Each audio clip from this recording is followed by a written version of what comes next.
he will be here shortly, but it gives me a chance to frame a little bit this session. And I really want to thank, Louise for inspiring this and then, speaking to me about it and, starting to pull it together as we are thinking. And I mean, there's a few threads that have led to this. One, our commitment, right, to the environment is a key lens, and climate action as a key lens of our strategy. But sometimes, especially since, we voted in the net zero motion, is we can get very, sort of technical about it. Right. We get kind of, focus on, all right, how are we checking the boxes and making something happen? We wanted to have a space where we can look at, also innovation in this area and how we can get inspiration and remind ourselves why we're doing that, in the first place. The second one is that we thought it would be very interesting to hear from some people who have different angles on nature and innovation, and people who are part of our wider community, who are practicing this every day, and have something to say, and also something, in exchange with us, that are in some sort of, connection with us about the future that we want to see. And I'll introduce them shortly.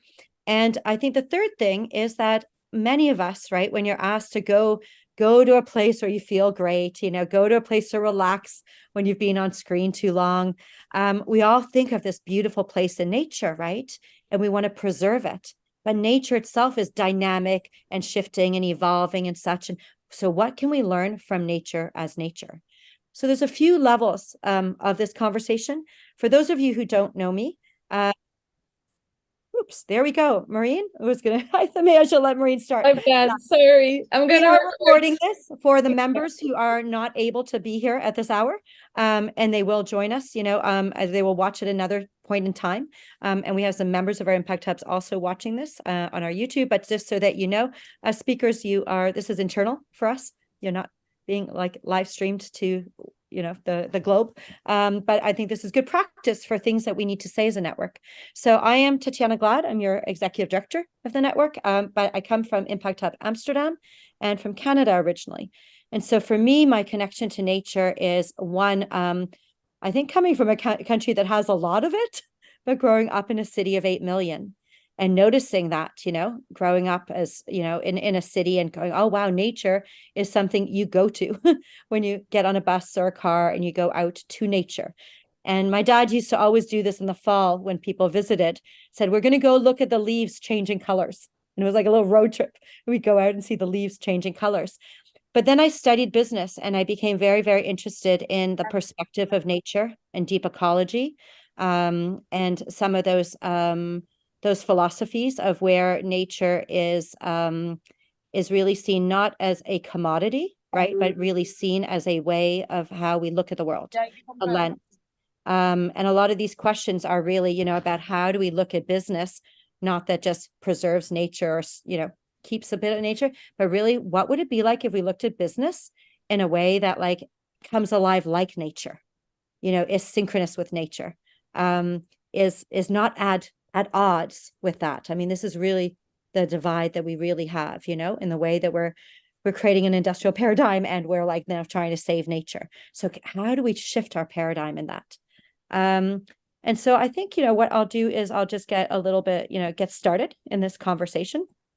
I just wanted you to know why it's important to me, and maybe that's something you can think about. How is it important to you? And you're very welcome to check in and maybe put that in the chat, share a little bit about why nature is important to you and why this conversation is important for you. But I'd like to introduce the people that we've invited to this conversation and why. And I think, you can read their bios. We can actually put, the bios or organizations right here in the chat. But it's actually more of a personal welcome that I'd really like to make. And invite, each of them to check in a little bit about maybe the context in which you're arriving in and your background related to this intersection of nature and innovation. So first of all, I'll mention Carol. So I think Maureen's going to help her be pinned on the screen, so I'm not alone here. So Carol Freitas is sitting in Impact Hub Brasilia today, which is why she has this beautiful, beautiful background. So it's really good to know that that's what you look at every day from our hub there. And she's been really working from a design perspective And from a perspective of my biomimicry, I don't know if any of you have read this book. Came out in the 90s by Janine Benyus, and she's only one of the people, and there's many, and I'm sure you've taken it, levels forward. There's some activity going on the yard and behind you, actually. They're making sure the grass stays green, right? And I think, you're bringing in this perspective of design and how we look at things, which is really for me about that mindset we have around how we approach innovation. And so I'm really looking forward to being in conversation with you. And maybe I'll just give you a minute to say a little bit more about your context, and what you'd like to bring today, that connection between nature and innovation. Amazing, Tatjana. Thank you. It's really great to be here in this community to talk a little bit about nature. So I'm Caro. I'm a woman from Brazilian savannah, right in the belly button of the country of Brazil. I live here in a very dry savannah, very low rain, but when it rains, it really reminds us that rains a lot. So nature works in a pretty different approach than the four seasons around here, and has, as you can see, a lot of movement around, very sunny, very hot. And I was not that connected person with nature at the beginning, like 10 years ago when I started studying biomimicry, which is this approach of innovation that is held in nature. And I actually started studying because I thought there was something missing in the human-centered approach as a designer. And I found the life-centered approach, which is what biomimicry enhances as an innovation processes, and I fell in love with it. And I have been doing this as not only as a work, but as a mission of life. So I ground a lot myself in nature. I go to nature very often. I hardly believe that we are nature, so I connect a lot with my body or with my rhythm. And I try the best to bring nature as a topic, as a conversation, and also as an invitation to experience what is around us, and the nature of being around us. So that's a little bit on what is on the plate right now. And so it's great to be here talking to this community and bringing a little bit of the voices of the savannah of Brazil to this conversation as well. So good. Thanks so much, Carol. And I think we'll learn a little bit more about your work and use ecosystem, as we go along. I'd like to invite, and Marina, if you can help me bring her in, to be seen on the screen is Tatiana Glad from the Weiss Academy. And I'm really delighted. This is a very, very busy woman who's made some time for us, but is somebody who, I really, as I've gotten to know Tatjana, that you really have this great capacity, actually, to take these complex issues and go, we really need time to deepen our dialogue around that. So we are working with the Weiss Academy on a global project. We're really happy you invited us in. You said it was because of our hosting capacities and community building, but we're working on the true value of forests. And so these will be dialogues going on over the next year in regions and globally around what is the true value of our forests and how can we shift our relationship with our forests, right? So they're really that keeping them up and keeping them healthy is actually of benefit to all, including our economy. So it's a big question you pose, and you are a systems thinker. So I'd love to invite you to tune in with us, and you're getting to meet more of our hub network, now, and share a little bit about, your context and your connection between nature and innovation. Welcome, Tatjana. We need you off mute. Exactly. I was trying to find it. Thank you so much. Thank you for the invitation, and thank you also for the kind introduction. So your question was to say a few words about me and my relationship to nature. So, and I also have to say, I mean, I grew up and I think these days I think very often about that. I'm probably one of these few, or probably many of us sitting around this virtual table are part of this minority, but I don't want to judge. So I myself are part of a minority that has been incredibly spoiled for different reasons. I grew up in Bern, capital of Switzerland. So basically in a city, but not a city of 8 million, but a city of 150,000, which is nothing for a capital. And nature was basically in my backyard or in the front yard, or however you want to say it. So I was privileged. not just privileged because for me it was like a given that, yeah, you can go and swim in the river in the midst of the Swiss capital. You can go to the Alps, but you still live in an urban environment, so you have it all. And somehow this brought an innocence and naivety to me, how I navigate in life in terms of feeling secure, as I had both from being brought up in an urban environment, which still is very green and healthy. And therefore, I didn't really reflect on my relationship with nature because it was there. I just had the privilege to enjoy it in a secure environment. And that's very, very important to me because it links to why I've been then coming to where I work now, to the Wyss Academy of Nature. I was not studying anything that is related to nature. I actually studied Russian literature. But there are authors writing about nature and their relationship to nature. And one of them, and maybe Carol, you know him, and if not, then I recommend you to read books from him. It's Nabokov, who actually was also, he was a writer, an author who I admire a lot because he observed nature. He was a specialist in butterflies, and mimicry was leading basically the way he wrote.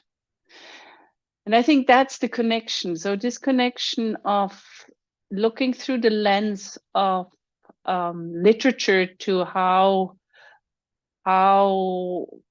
the world is perceived. And I see nature and human beings not as something separate. We are part of nature. So we are part of that planet. How we treat it is a different question. So that's a bit how I relate to what is, to my environment, to my immediate environment outside of my house, which has an impact on me. And I love being in thriving cities, but I also love living in a place where when I look out of the window, I see the lake. And I got to the Wyss Academy through a journey, becoming, after studying Russian literature, becoming then a diplomat, a career diplomat. And then I got into development cooperation. And from there, in the development cooperation, I was moving towards sustainable development. And I had the privilege to negotiate the SDGs. And of course, that brought me to nature and much closer to nature. But it was always clear. It was set. It was part of my values. I was fighting for this. And at the core of these values is the question of justice. And that's where the Wyss Academy comes in. The Wyss Academy is a new organization which was founded only a couple of years ago, back in 2020. And we really started from scratch, building an institution across the globe. And our vision is to promote a just and sustainable world where human well-being and nature are mutually beneficial and benefiting each other. And yes, we came up with this dialogue series on the true value of forest, and that links me to the innovation part of your question, as it is a topic where we actually work in forest context as the Wyss Academy. We just realized that the question of the value, we do research on all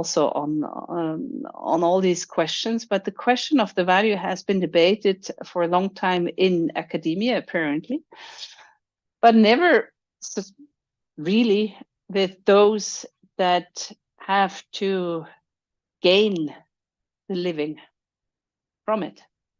And that's where the innovation comes in. And through these dialogues, we try to bring actually different stakeholders together, and we are very happy to have the support from Impact Hub and your network in helping us to build this bridge also between different communities that have to be brought to the table, and not just talk like we do a lot and like to do a lot, and I talk too much already, but actually come up with concrete solutions of how the ideal world could look like, because it never can look, we never have the ideal world, but we can come up with biomimicry in designing ways how it could look a bit better than it looks now.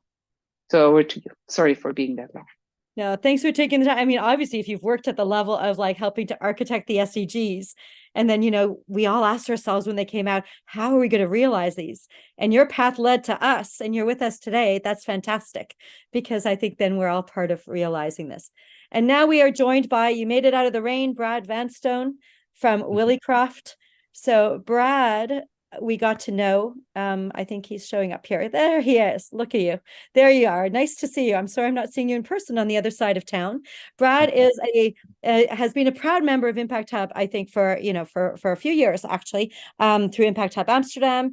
He I don't know what's happening with the pin. I would love, Maureen, all four of us on pinned, if that's possible, so we can all see each other in a conversation, little fishbowl. And so Brad I remember when he came to us, he's like, I've been playing in my kitchen to try and figure out how to make plant-based cheese.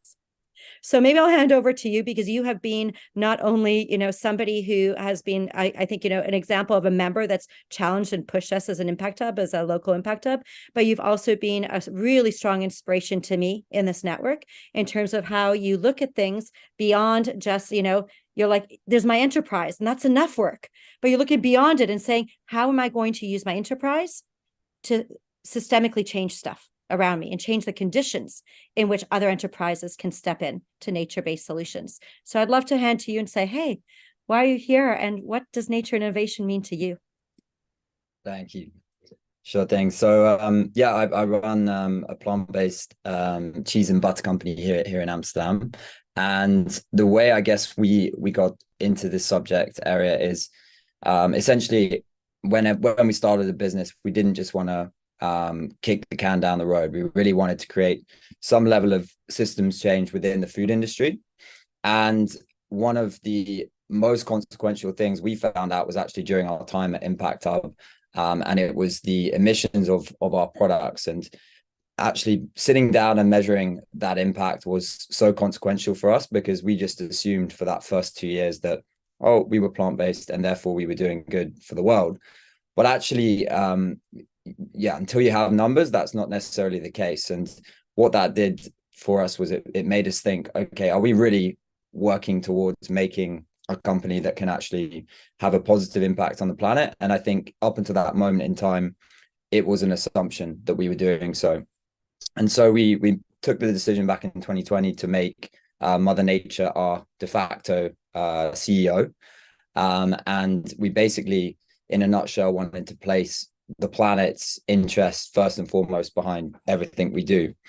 So initially it was something which was more of I think a statement and a vision and a sort of something which ran intrinsically from a values perspective through our business. But over time we've actually put it into a framework, and we've now got 15 companies that are signed up and have made Mother Nature their CEO under some conditions and structures.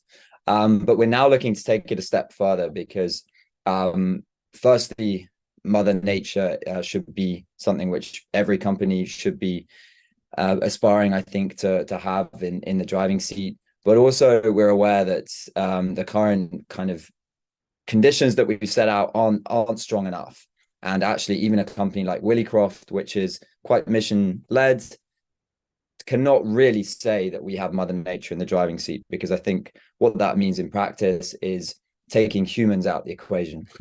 I think humans have a tremendous capacity for good, but we also have a tremendous capacity for doing things that can be quite harmful. And in its current formation, basically, we're relying on good people to to set out certain criteria. And I think to really have Mother Nature in the driving seat and to really implement nature governance, we need to have humans, just out of the equation to a certain degree, and ensure that there are checks and balances on a company that ensure that whoever is running it will always have the planet's interests in mind. So what we're doing from here is we're looking to actually use the V Corp community and a few other communities such as Impact Hub to help shape this framework. And then we're hoping that B Lab or Impact Hub might take it on and put it within their members, because Willie Croft is not the right person to run it. We can give hopefully guidance and support towards it, but it needs to have that independence. So yeah, in a nutshell, that's what brought me to today, I think. And this is absolutely one of my favorite topics. So I'm thrilled to be here. That's great. Thank you for joining us. You are the person who goes right from the introduction to the point of action and the challenge. So I think a true entrepreneur, not wasting any time. Thank you. So I have all three of you in my living room now. We're sitting here, pretend we're sitting on the couch with, some nice plants and some good herbal tea or whatever it is you'd like to drink in your morning or afternoon. And let's start a little conversation. So what I'll do is I'll just prompt a little conversation, and then any of you who are watching and viewing and participating, if you have questions to put in the chat, or we'll open it up to conversation. We have a bit of time for that. So if you're, inspired by anything that was said already, we can dig into that. But what I'd like to do is just kind of step back to this whole concept of nature as a model for innovation, right? Because I know sometimes we use language from nature really loosely, and I think this happened actually in one of the conversations. We were talking to some people who are experts on forestry about we're building an ecosystem, right, to explore forests. And they're like, ecosystem is literally an ecosystem. And we use that as social, right? Ecosystem. And sometimes we borrow this language from nature. But is there anything that any of you would like to share on how do you see nature as a source of inspiration, but also any specific principles or systems in nature that you think are really important for us to learn from as we create businesses that mimic, or that are in tune with Mother Nature and guided by her? So I don't know who would like to kick off, but you can all speak to that. I think Brad's ready to go. I think obviously nature is abundant, but it comes with certain thresholds, and it's a very abundant system, but also a very balanced system, one that has so many nuances and checks and balances. And I think the way in which humanity is moving is towards a sort of set of ways where it feels like we have limitless opportunity, consumption, just everything is without any kind of checks, and that is not my view on what nature is. It is something which cannot be taken for granted. It has to be respected, and I think we've lost that disconnect in the present day. So to me it's kind of the opposite of where society is moving to a certain degree, nature. But in terms of my inspiration, I definitely hark for a time where we kind of really understood and respected and nourished the environments that we lived in. Thanks. Maybe I can be on top of that. So we actually started from a big failure of adding nature into our business. That was 7 years ago, and we were urging to have a sort of what is nature as a guideline for our organization at the time. And we add nature to the letter. So we tried to mimic some living beings and the complexity of the relationship that happens, for example, with ants and with bees. And it turns out that we could not hold the business and the theory at the same time. So we need to let go that model at the time. But that opened up a very broad conversation with us, in which is regarding to what nature means. So it's not just applying nature and looking and borrowing things from nature, but really diving into what this word means. And in our lately conversations, we have been connecting nature a lot with life. So nature holds lives, which is something really valuable for us itself as humans and for all living beings at the same time. And since we have been having that conversations that nature holds lives and we are alive as well, it have been opening up spaces also to connect humans as natural beings.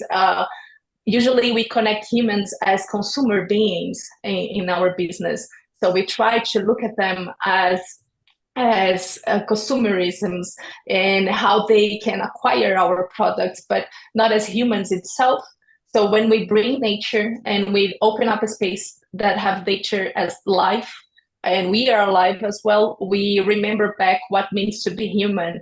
That was way before of seeing us as big consumer beings in our system, but really connecting to our bounds. And of course, with communities and indigenous people and ancestry and everything that holds humanity up to today. So for us, it's interesting because sometimes nature can also hold the metrics and all the conversations that we really want to leave behind on our business. So we have this care to do not transform the business into a nature conversation and not actually deeply dive into what really means to be alive and what really means nature and not only like a status in a process, you know. Yeah. Thanks for that. Tatiana? I will be a bit provocative, I fear. Nature is life, yes, I agree, Carol, but it's also death.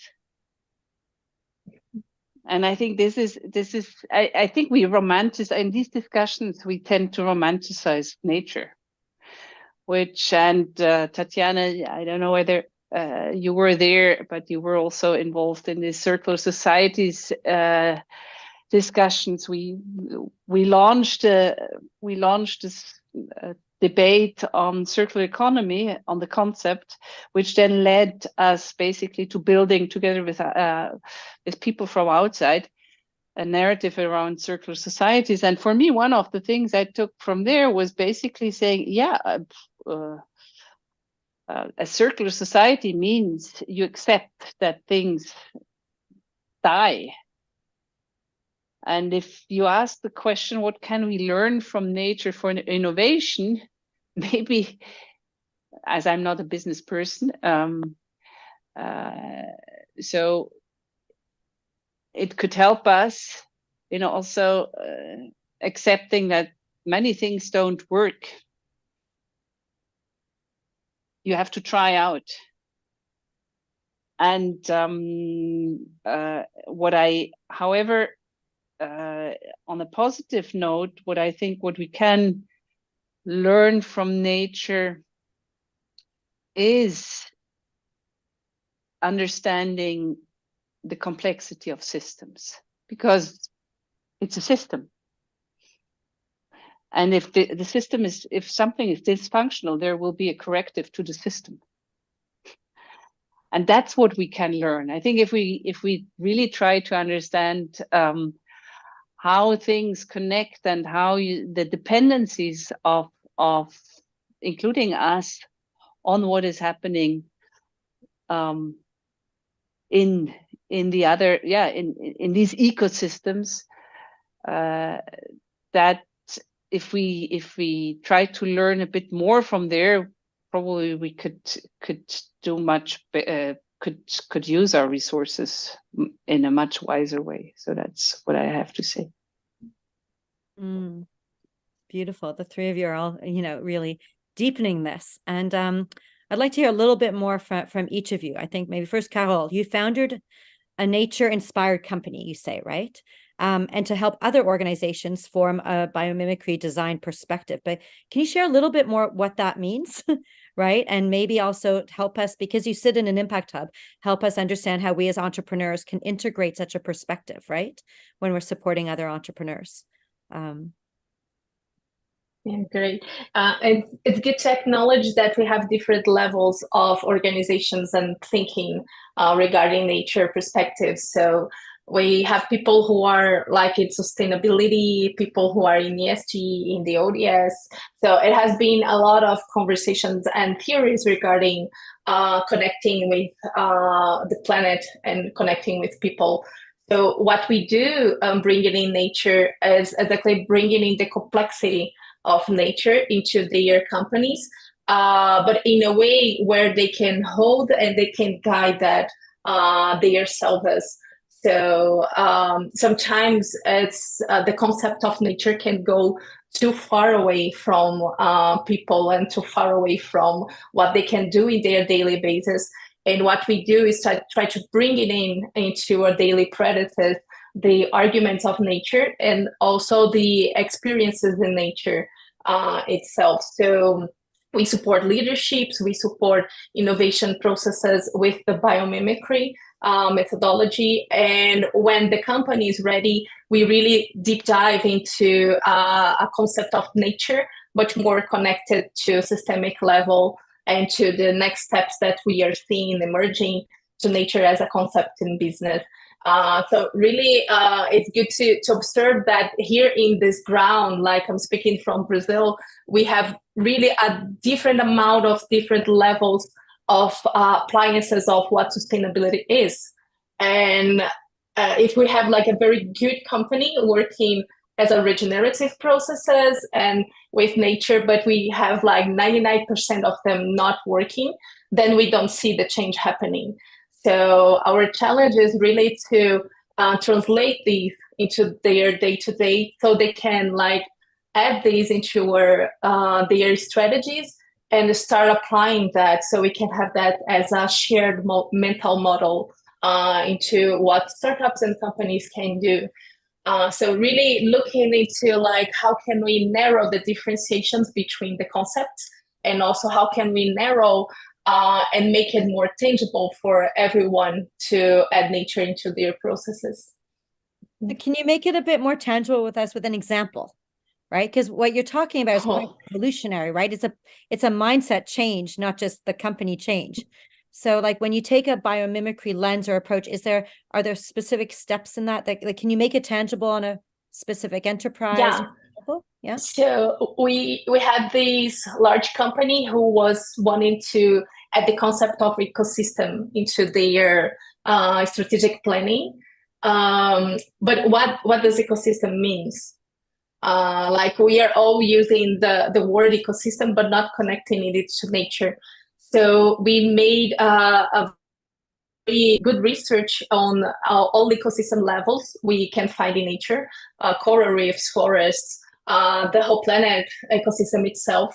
And we shared with them ideas on how those ecosystem functions so they could work on pillars on their business grounded in ecosystems of nature.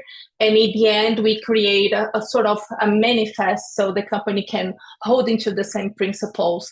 So they know it's grounded in nature, but they don't need to go over the complexity and biology side of it, but connect with what exactly is happening that can be grounded in nature.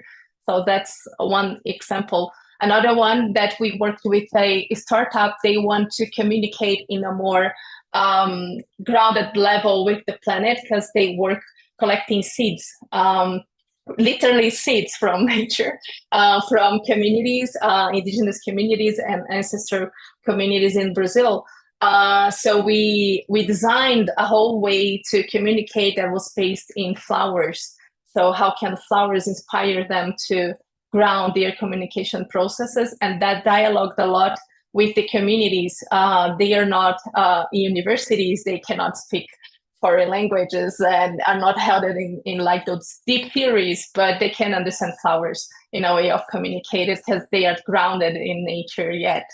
So instead of bringing in the theories of communication, we brought nature as a helper to acknowledge and to add them into the conversation. So those are like two examples I can bring.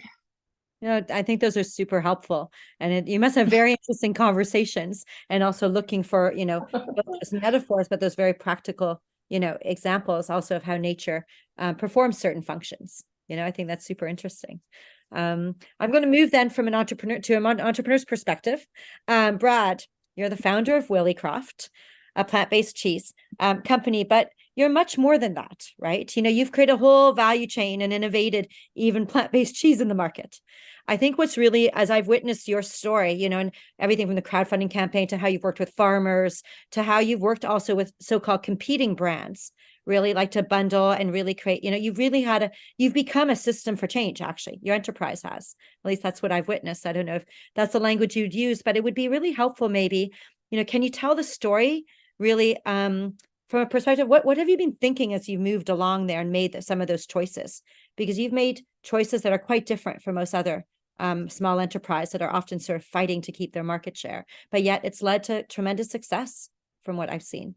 Can you let us in on your secret? Yeah. So the origins of Willycroft are actually in the dairy farm. So my grandparents were dairy farmers. So I've always had a deep sympathy for farmers. And a big part of what we try to do the last few years is to localize our supply chain, but not just sourcing from big companies, but to actually work with farmers to help them transition. So I think this was spurred on by quite a few factors. I think, firstly, there was a lot of political debate about what farmers' future might look like, especially here in Europe. Obviously, we need to move away from a heavy dependence on dairy, but there's very few options out there for dairy farmers to actually transition and very few support mechanisms for them to do so. So they're told they need to transition, but there's no kind of long-term plan. There's no subsidies for them to do so, really. And there's no kind of knowledge sharing about potential options. Of course, there are exceptions to all of this, but as a general rule, that is the case. And so, yeah, essentially, we wanted to go and set that up ourselves in a nutshell. And we did that on a small level to start with, just one farmer, one farm, 1 hectare, year one. But it's grown this year to 6.5. We're working with 3 farmers, and next year we'll actually work with our first dairy farmer, which is perhaps the biggest catalyst for change. And I think it's really showing that farmers, firstly, are super, super open to transitioning. You just need to give them a plan. Secondly, that there actually is quite a lot of support mechanisms there. They're not talking to one another. So there's amazing people in the regional agencies here in the Netherlands, and I think right across Europe, and I'm sure across many other countries in the world, but they're not really talking enough to companies that can help farmers transition, to the farmers themselves, to companies that can actually potentially source ingredients from them. And so it was a real eye-opener, because there was so much good energy across the sector, but it was just all not connecting. So what we've done is connect the dots, and what we're also trying to do is ensure that we're not just looking at one harvest, but we're viewing things across many years. So, for example, the farmers that we're now working with, we pay them an aggregate sum rather than based around the yield. So we look at, okay, across 5 years, what can we hope to gain from the land over that period of time, and then we split that up over an aggregate amount each year. And whilst we're doing this, we're of course fully looking into regenerative practices. So we can't yet say that we're growing a regenerative crop, but as of next year, it will be fully regenerative practices. So that's also been an important part of what we're doing. And yeah, I wouldn't say it's a tool being driven by the consumer, actually, because I think the consumer here in Europe is still looking for cheap goods that taste like the alternative, but really the cost is a key factor. But yeah, I think there is a lot of appetite there from the consumer, but we need the change to come from companies, and I hope in time governments as well. They're still not doing enough. So yeah, we're frustrated by the lack of change and wanted to do something about it, essentially. Thanks for that insight. And I'd be really curious also, as to one of the things that I witnessed that you did, and I guess it was also during the pandemic, you really convened other enterprises. I think this is very interesting for the entrepreneurs we work with, right? Often people say, oh, you know, they're doing this, and they're kind of semi-competitive sometimes, but you worked with some like enterprises that were making other plant-based cheeses. Can you explain a little bit about your thinking around that? Because it's a bit Yeah, counterintuitive. absolutely. So the category of plant-based cheese has quite a bad reputation. I'm not sure if that's the case across the world, but certainly in Europe has quite a bad reputation. And we knew so many great producers who were creating wonderful products, but the mass market, mass produced products were pretty subpar. So we created a store and also an online version of that, where we basically listed many brands, the kind of best of the best in Europe. And I think we were trying to collectively show to people that actually this can be delicious. And we also took action in a few other areas. So this little tattoo here was a little nod to the EU, actually, because every year if you have the word cheese on your products in the Netherlands, you get a fine, and the EU will also challenge you on these sort of things. So we've put together a few cases to fight this and challenge this, and definitely a way off any victory just yet, but we've definitely been able to cause a bit of a ruckus on those kind of things. But yeah, I think I kind of dislike the word competitor. Of course, I totally know why you use it, Tatiana, but we're just trying to create a business that can leave the planet in a better place than we found it. And if it's Willycroft that does that, awesome. But if it's other companies in the space that can do it faster than us, more the power to them. Of course, I think we have a great opportunity, but it's just about fixing the problems. It's not about who does it. To me. Yeah, no, I think I really just wanted to, I think, you know, provoke the fact that we need to move beyond, right, competition. You have a strong role to play as a convener and a collaborator. And I think Yeah, this also, yeah. we talk about in the Impact Hub network all the time. And to me, it was such a great example of doing that in a market-based way, right? And saying like, let's move beyond fear. And, you know, you bring back this definition we had at the beginning of starting the Hub network. We said we wanted to make change happen, right, through the energy of the activist and the rigor of an entrepreneur. And, you know, there's always that blended way, and you want to think of different ways, right? So, you know, to me, part of the innovation we need to do is how do we get people to collaborate differently, you know, than they don't in a traditional market economy. So to me, that's an interesting example. Thanks for that. I'm going to move to Tatjana because you mentioned the Circular Societies work you did. And I remember when I came across it, you know, through the Art of Hosting community, actually, and found out that you'd been spending, you know, a good year or two doing research, writing, you know, these dialogues, and then also actually, you know, through some cash supporting entrepreneurial innovations, right? So you really wanted to see some new pilots. But the key in that was moving from circular economy to circular society. And so to me, there's like an innovation or that you were, you know, challenge there in terms of, it's interesting, as a network, we picked up circular economy. We say that all the time. We're doing circular economy. And I thought, my gosh, we actually really resonate much more with circular society because it brings in the social aspect, the collaborative aspect, right? All of these. But can you tell us a little bit more about like how you're challenging that traditional notion or becoming traditional notion of circular economy into circular society, what it means, and how maybe we can contribute since we're working in this area as Impact Hub? Yeah, thank you. Well, I mentioned it, I think, in the introduction. Circular economy is a narrative that is also being used in Africa. It's not just here in Europe. We basically launched this debate out of a necessity I identified, because when I came and started my job here, I was asked to define which projects I'm going to implement in the first year.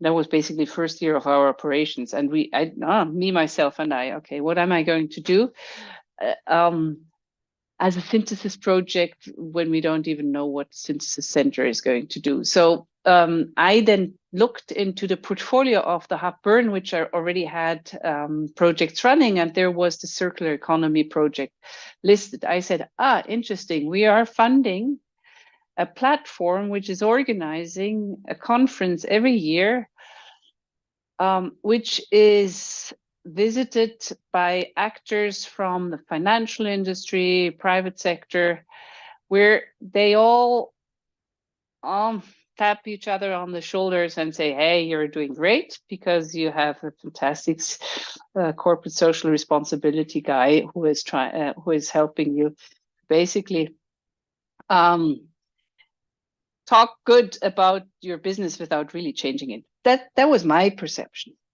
and of the narrative. Maybe I'm wrong. But I just said, if my perception is true and someone is approaching us as a Vice Academy who is so much putting emphasis on, we have to do system thinking, we have to break this paradigm of north-south thinking, we have to bring the justice into the debate, because that's the issue when we talk about climate change. In the end, it's about the climate justice. If you don't tackle that, it's going to be a bit difficult to change. So I said, this will put us in an awkward situation if someone really says, what, you are supporting that type of narrative? So I said, okay, we have to come up with our own position. And that's how the reflection started. I had my colleague Fiona, who started in my team. And I said, she came from a university which is actually also celebrating this narrative on circular economy as you can basically do the business as usual in just using technology to help you innovate a little bit. But you don't really have to change, especially not the mindset of how you do profit and how what you see as a profit. So she said, well, I thought I moved away from this university. Now I'm back in having to deal with this concept. Okay. And the first thing she did, she talked to the people here within the Vice Academy that started to join. And we, for example, we have a Kenyan professor for biodiversity conservation, probably the first professor in Switzerland from Kenya, and asking her, what is your understanding of circular economy? And she then, with talking to just the people joining the Vice Academy about circular economy, we realized we have to broaden that term and came up with the circular societies term. What we then also did was asking experts from outside the Vice Academy to join in and build this narrative with us. And then we broadened it further and we invited to these workshops you mentioned, Tatjana, inviting people from around the globe. And many, actually, a lot of it triggered the attention of quite a lot of people from Africa, also South America, but very much from Kenya, but also Nigeria, Uganda. And we've just provided a safe space to discuss these elements of the circular societies narrative we had come up with, very much again around question of justice. And in providing that space, that's where I, for example, learned, okay, circular society means you accept also that things have an end and not everything is just fun. And what was important for us is then not just to have a debate which some people love because it's very, very high up in the clouds and dreaming, but to try to then anchor it in reality. And that's how we then came up with a pitching competition, inviting first people from that community, but also outside to discuss in the space we provided ideas and get inputs from others from that community that joined the community. And then we invited them to pitch projects if they wanted to, which then got a little reward, financial reward. And for me, that was actually the key to actually engaging in such a debate, because it's easy to say how something should look like, but then it's it's interesting to see, well, how do you anchor these principles you came up with in a concrete project? And the winner, for example, he has a project on black soldier flies, which is fertilizer, which, yeah, a natural humus fertilizer. And they do that in Kenya. There was also another project on the same topic. And for him now, the question is there the potential? That's also part of the circle. Is there a potential for that innovation of the black soldier flies as being as serving as carbon sinks? And he asked for research on that.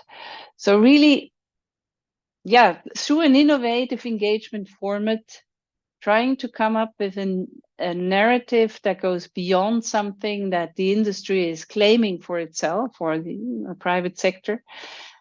And again, then leading to people being left out, inviting really people from the ground to discuss and bring in their perspectives, and then having concrete, tangible outputs that showcase how these principles could be lived. That's something which sounds very simple. It takes a lot of time, but it is extremely rewarding because, it's an easy way to motivate people to do things. It's fantastic, and it costs patience from your side because you have to listen to some people, but that's basically it. Other than that, it doesn't cost much money. It's interesting. All of you have touched on something about, it's changing something in a structure, right? Like when you change something in a structure or a relationship, you get emergent outcomes, right? You get something different than maybe what you anticipated, before. And I think that's really quite interesting. And I appreciate that, with circular societies, actually, we can take on terminology, but are we thinking about how we do it? And I find that that's really good to look at kind of dig in a bit more. I'm going to jump to Brad, and then I want to just also open it up. I also have some more questions for Carol and Tatjana. But Brad, you said in your introduction, actually, you talked about making Mother Nature the CEO of your company. So that's a structural change, actually, right? It's an idealist one, a structural one too. And I wanted to ask you to share, what does that mean? Because I know as you and I have talked, we have a setup in the Impact Hub network where the hubs are our own bosses. We are an association. So actually the highest decision making is 112 impact hubs. I have 112 bosses, actually, right? So if they take on Mother Nature, is it just one of them? Or what if we put Mother Nature on our board? Or, how would we can talk about that after, but I wanted to know a little bit more. What does it mean for you and your company? Maybe it's inspiration for some of your hub members. Yeah, I'll run through what it means right now and what it kind of looks like in practice right now, but I'll also touch upon what I hope it means going forward, because I definitely want it to evolve. So on a practical level, what it means to us is that every consequential decision we make is one that should positively impact the planet. So I'll give a couple of examples. That can be sourcing our base ingredient. So for example, we used to use cashews as a base ingredient. We now use beans and pulses. A big part of that was because we could work with local farmers, because we could reduce our emissions, the reduced water usage. That is a decision which had a positive impact on the planet. Could also be a decision around packaging, for example, switching from a packaging supplier that was lower in emissions. So that's the kind of day-to-day impact it has. However, as mentioned, I think we obviously want to go a step further than this and ensure that if Willycroft does go into someone else's hands longer term, what does that look like? Will the kind of mission that currently runs through the business run the same? Will someone cut corners and really kind of just focus on selling the products? So that's the part which we need to work on and protect. And obviously in most countries, you can't make a non-physical entity your official leader. So therefore we need to look at workarounds. And so we have this concept of basically having a number of different periods where Mother Nature goes from interim CEO right up to sitting in the leadership of a business. And a board seat is one part of that journey, I think. So yeah, the framework we're trying to put in place kind of looks at that journey, and we're trying to do two different versions. One for startups where you don't want to get too bottled down in governance, but you also want to make sure you're doing good practices. So that will be a little bit of a lighter version. And then for companies that are of a bigger size, and in both instances, it has to be a period of time. Actually, what we did shouldn't happen. You shouldn't wake up in the morning and make Mother Nature your CEO. It should be something that happens over a period of time, because it's such a big statement and something which really needs to run through the entire function of your business, that it therefore warrants a longer period of time. So yeah, we've actually got a draft of the framework already ready, and we're now kind of running it by certain people. But from the beginning of next year, we are going to be in a great place to then pass it on to others initially for feedback, and then by midway through next year, we want to start signing people up and getting Mother Nature en route to becoming leader of as many organizations as possible. Thanks for sharing that. And I know you've said you'd love to continue having a conversation. So maybe I'll open up, right now to some participants, give you a little bit of a breath and see like what questions are alive here, or reactions to what some of what has been shared from Carol, Tatjana, and Brad.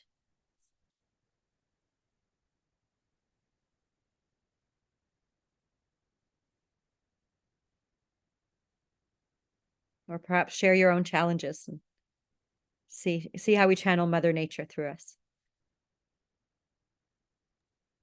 I can. How do you see this relationship? I think Jaime started talking today what he learned on the other session that we made, and I asked yesterday as well, because that stays with me. How do you see this relationship between capitalism and the system that we have, and have Mother Nature's CEO? So we are just putting Mother Nature in a system that we know kind of failed to many people. So how do you see that? Yeah, it's a great question. And yeah, I think if we could change systems as well as governance structure, I think that would be a great thing. Unfortunately, I think this system in some shape or form is one that is here to stay. And so I think we have to make the best of it. I think there are clearly now many great business decisions as well as value-based decisions to place great importance upon nature. That should never be the reason that companies make more kind of mission-led decisions, but it is increasingly becoming a factor. So that is one kind of key point that I think will change the dial more than anything else. But I think there's a couple of big things that need to happen. We really need to realign how we allocate money, because at this point in time, there is so many subsidies, so many inputs that just go to the wrong place and really just prop up the few. But in terms of how a governance shift in, well, how to actually put Mother Nature into a capitalist system, there are a few areas or things you can do. So you can have an impact board that has a lot of extra power above other boards within an organization. You can also give a golden share to certain individuals who are really kind of impact or mission led. Patagonia has kind of done that approach by giving a foundation the kind of keys to their business and the decision-making power. I think that's actually a much powerful way, because rather than putting it in an individual's hand, it's an organization. So there are a few methods cropping up that can counteract this kind of individualistic capitalist system. But yeah, I would love to see a broader change there in terms of the actual system underpinning everything. But I think, unfortunately, we're going to have to make this system work as best we can. Tatjana, you have a provocation? No, not a provocation, but a thought or some reflections, because I think the question question around governance is absolutely central. And I've been in different boards, and what I just realized is if you really want, and if you want to change or be part of the change, you have to look at the decision-making power in your governance system. Who holds which power? You have to do basically a political economy study of that system. And then you have to decide whether you want to tackle it or not. And that comes with tough decisions, because there you have to counter certain people that hold power in their hands. Not maybe they don't misuse it, but they have it because of either their financial means they bring to the table, or their gender, or their skin color, whatever. And if you keep those people on the board, yes, but you have to counterbalance that. And you can't just have then, if I talk about the governance boards I know, that's more from the public sector or development cooperation sector, it doesn't suffice then to just have, for example, one indigenous person representing all the indigenous voices of the world. I mean, come on. If you want to feel to get these perspectives into your board, you need to engage, give at least several indigenous representatives a voice and a seat in your board, because that gives them security that they're not alone. That makes them speak up much more easily. And I'm in conversation with one young company, which is quite powerful and thriving. And I told the CEO, I said to him, I would like to see you become the company of the future. He has shareholders, of course, in his board.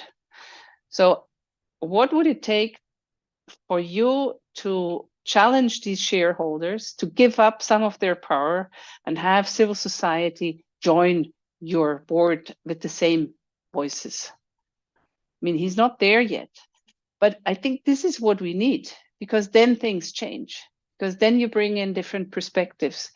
And I'm intrigued, and I find it fascinating having Mother Nature as the CEO or having a seat in the board. The question I have to you, Brad, is who speaks on behalf of Mother Nature? But that's maybe for a separate discussion. But how do you go about, this representation of who defines what Mother Nature says and thinks? Because you go a step further than what I'm just saying. Also a fantastic question, one we have debated a lot. I think the only example which I think is the best kind of best example of this is what Patagonia have done, because they've put a company that they really respect, that I think a lot of other people respect, in the driving seat of their business. And so that is the kind of organization or individuals that you need to be looking at to speak for Mother Nature. No one truly can, but I think we're looking for a representative group of people or an organization that has a proven track record of respecting others, respecting the planet, and having a nature-led approach to doing business.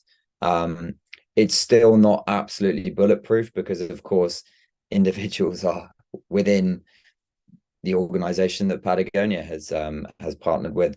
However, it's a much better system than what we have now, I would say. And I think there's probably still some tweaking there. I'm curious if anyone else here has some suggestions on that, actually, because I think it's a great question.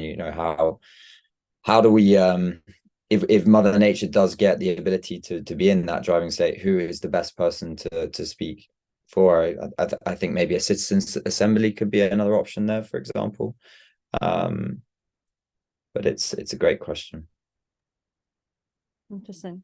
Carol, do you have any insight from Yeah, I definitely resonate a lot with that. Like, it's really great to listen to you all. Yeah, yeah, and you know that that's why I like working with innovation, because I've been listening a lot about it, how easy it is for us to think about the end of the world, but not the end of capitalism, for example. So why we have such an amazing ability to be so creative, to think how all human and living beings will die in the near future, but so hard to think about how capitalism will die in the near future. So it's really, there is really something in the narrative happening. And we are in the system right now. Like, we cannot just switch it, like, and replace it, because we crafted, we created, like, our past human beings who were before us, they created this, they gave this to us, we heritage this. So when I see the governance, I totally agree that I don't see other way to change it unless we add opportunity to add power to those entities, so they can take other actions toward the system, so the system can evolve to something new. I don't expect to be alive to see this changing happening, but I definitely sure, like when you, Brad, create a strategy like this in which the governance relies in nature, and you try to create a very serious structure to hold this will impact somehow the system. And when we have like 100 Mother Natures and 100 Patagonians going on, I think we can start envisioning how capitalism will like transform itself. I don't believe it needs to completely vanish, but I'm curious to see how this will evolve from what is being created right now. So there is really an imagination crisis happening among us who are living in cities and working in offices today. That is totally different from when you talk to people in communities. We do a lot of work in communities, and I often like to ask them, what is climate change? So to people who are barely connected to internet, and it's amazing how they reply it completely outside of the context we live in. And it doesn't make sense at all. So that reminds me, so there are billions of people who are not connected to this, and they are living and they are thriving and they're happy. So there might be other ways. I cannot see it, but there might be other ways going on. So I really believe we are in that transition mode. And we really need to open up and be brave and courageous to create and try. Otherwise, there won't be an opportunity for us to see other things going on. Yeah, and that's why I love innovation connected with nature, because it's a way to guide the creative process. So if we need a mentor, so it's a way to guide it. Yeah. And I like that you bring courage, right? Because it's also an aspect, right? It's one of our values, and it's something that we need maybe more of to emulate this. Because if we grow more of what we want, right? Nature works that way, right? That if you create room, if you fertilize it, right? If you create room and you give it sunshine and you give it nutrients, it's like it grows more. And so maybe, if we can amplify more of what works and the models that we like and the models that we support, and, work with some of these. And as, Hermie said, it's kind of said in the chat, if we can influence, the people that we know to work with this, then we're actually going to disrupt the bigger system at some point. It's like maybe we'll be a weed in their system. And that's, that's how you flip it. But I'd like to invite Benjamin. He's been waiting patiently now. Would you like to jump in with your question or comment? Yeah, I had a comment. So we had the discussion before about who speak for nature, and I think so to be provocative. So that's definitely provocative. I think nature will be the judge. So I think we should be aware of the answer of the judgment. So I don't want to complain that I don't want to criticize that we need a speak for nature, yes, but I think, and that's what we are aware of. So if everyone who doesn't care, so he's not in the meeting, I think. So they wouldn't have this discussion. But at the end of the day, whenever the day comes, but what we are aware of that the nature judge us. So what we are doing, and yeah. That was my little comment or provocative comment. Yeah. Thanks. May I react to that little Please. provocation? Okay. Yes, nature will judge us, correct? But Benjamin, I provoke you. Okay.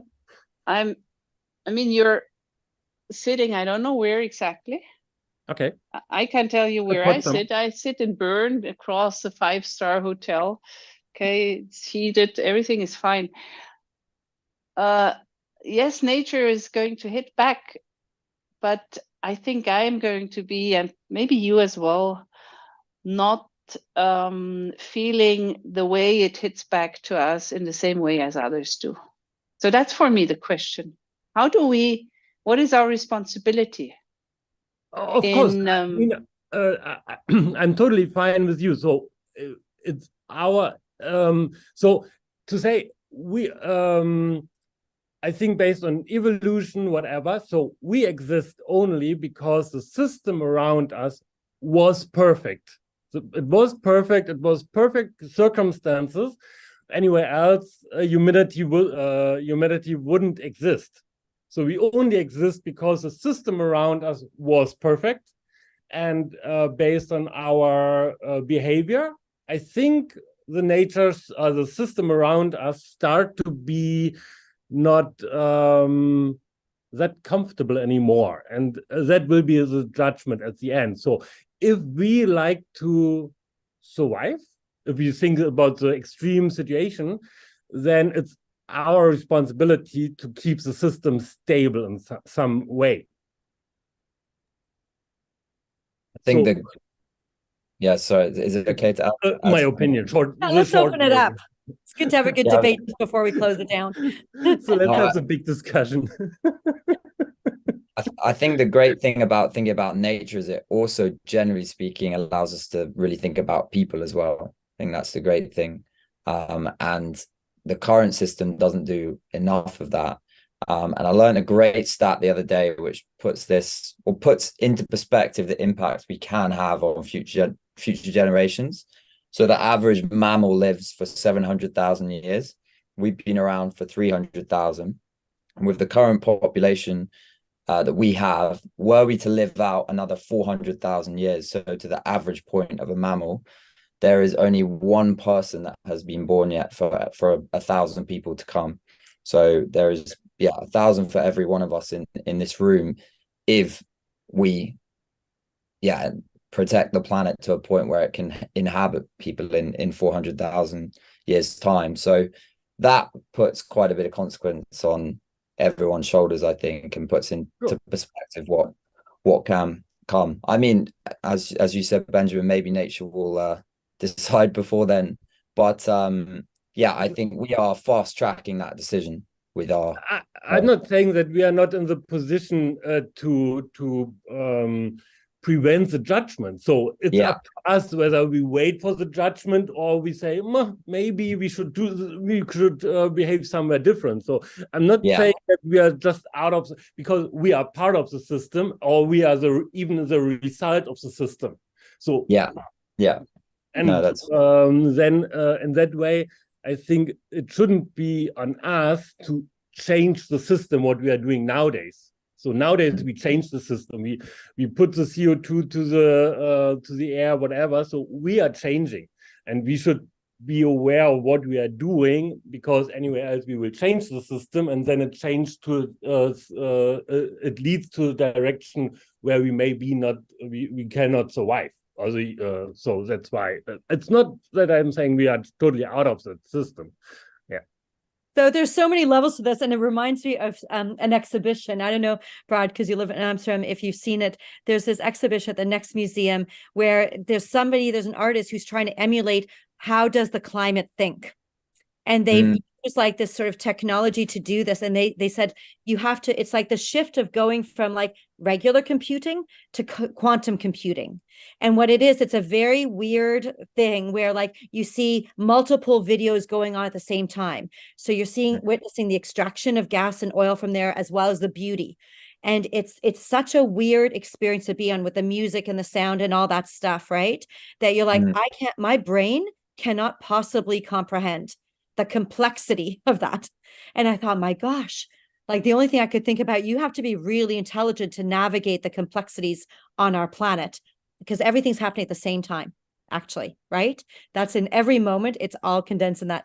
And so I think there's something really interesting about, the system is not linear. The system is 3D or 4D or 5D, right?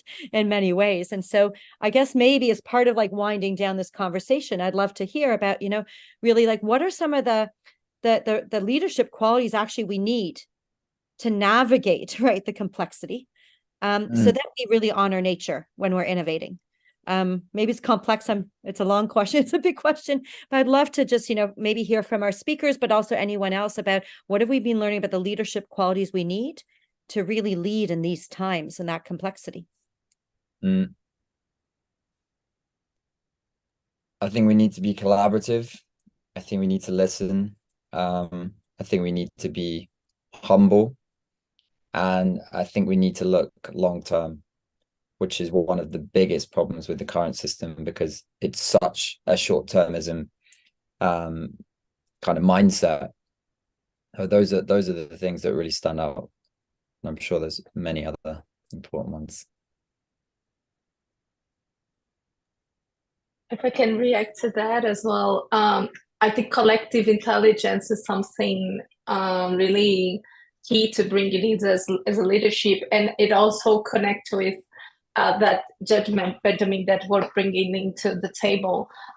We really need to enlarge the concept of what nature is. It's really, we are still touching into trying to define this, and it's really, really complex.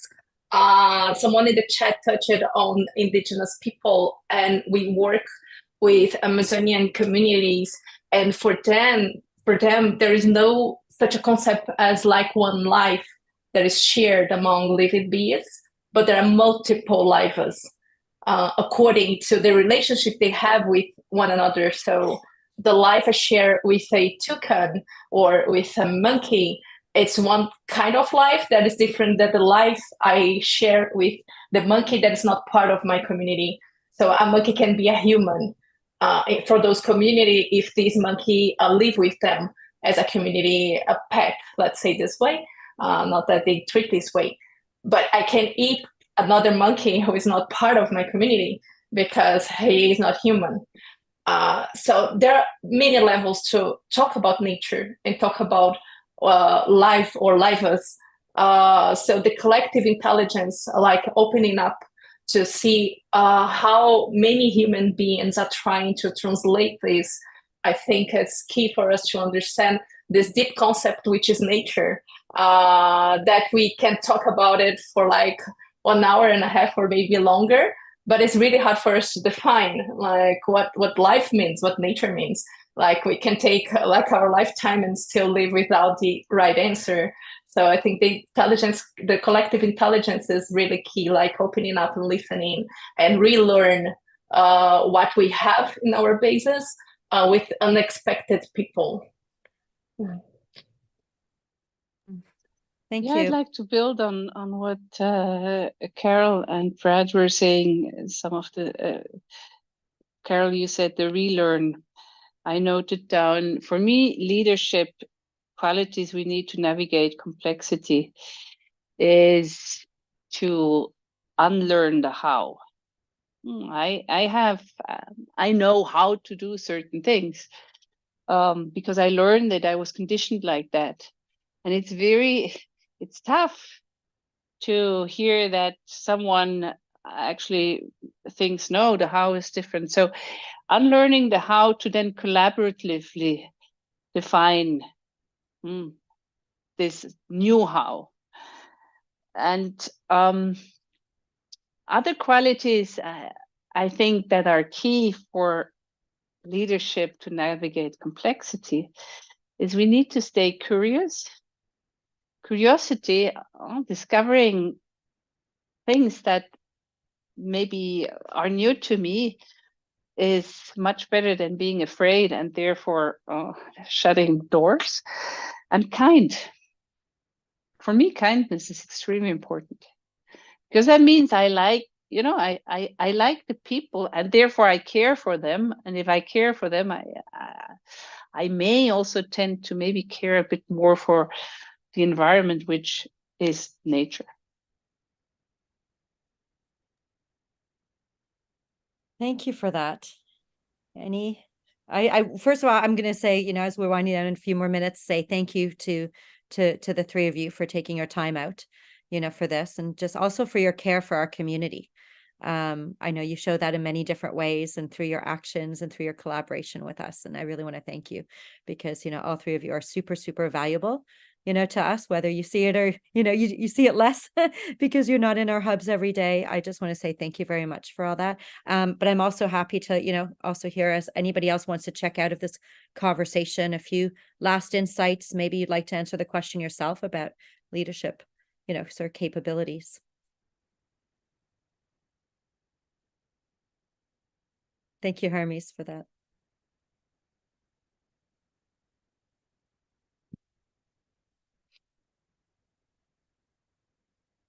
How to continue the dialogue? Well, we will post some things on our Slack. And I think if there's like a desire to have more of these spaces, we can create them. And I think this is also the start of like weaving it into to really make time to really, bring our beloved connection of nature, right? That we want to take time off work to do, to really bring it in and weave it in. I think this is really important. So yes, we'll continue. Any last voices? You've stunned everybody into silence. All right. I will say thank you very much. I don't know, Maureen, if you have anything to say about the next steps in the Makers Fest. Yeah, I just wanted to thank you all for your participation today. I think, it gives us a lot of food for thought, and wanted to invite you as well to join our last session of day 2 of this wonderful festival, which is around space optimization through inclusion and sustainability. So thank you very much. All right. Well, have a good rest of your day wherever you are. I see Kyoto's up late. Yeah, and I see some people coming in from like the early time zones, but yeah, Brad, Tatjana, Carol, thank you very much. I'm also really happy you guys are meeting each other. So hopefully, you find a reason to be in touch or know that, you're all supporting the similar kind of work in different ways in your corners of the world. And I want to thank you very much for all that work and inspiration, and to be continued. Thank you. All right. Thank you very much. Take care. Thank you. Thank you. Thank you. Bye. Thank you.